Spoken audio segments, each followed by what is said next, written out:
I've always said this. Michael Jackson's life is one of those stories that Hollywood simply cannot handle. Because the beautiful part and the brutal part aren't two separate chapters, they're the same chapter.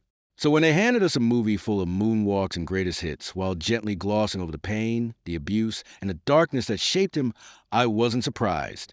I just wish they'd been braver. Hi, my name's Ryan, aka The Penetrator, and welcome back to my channel. I just watched Michael's movie, and I want to say that it was one of the most entertaining, emotionally charged, and yet frustratingly safe films I've seen in a long time.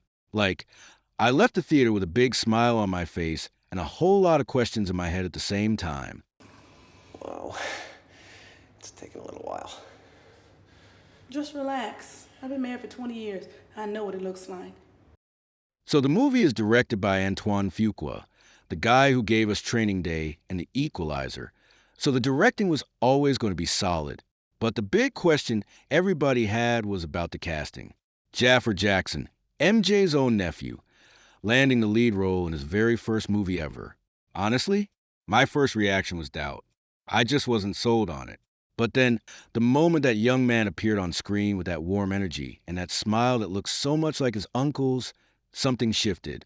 And by the time the movie really got going, I was fully impressed.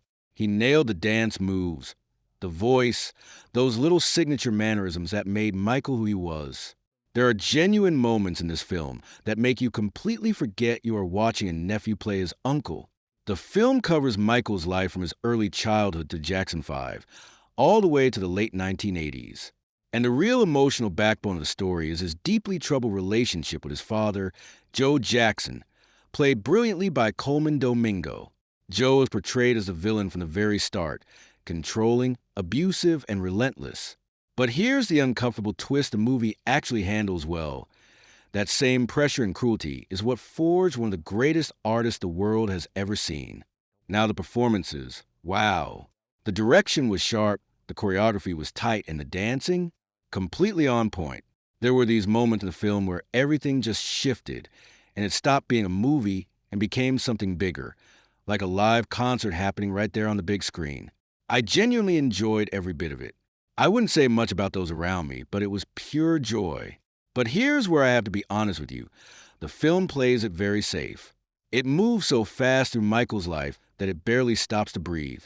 His siblings are treated almost like background props. His inner world stays mostly locked away. The whole thing feels more like a highlights reel than a true character study.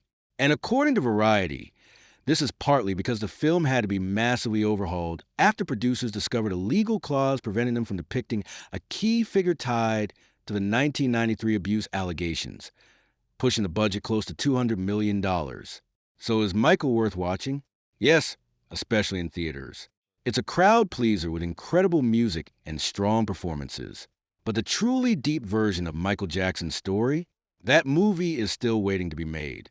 And look, to those who are still out there pointing fingers at Michael over those abuse allegations, I just want to say one thing, let it rest.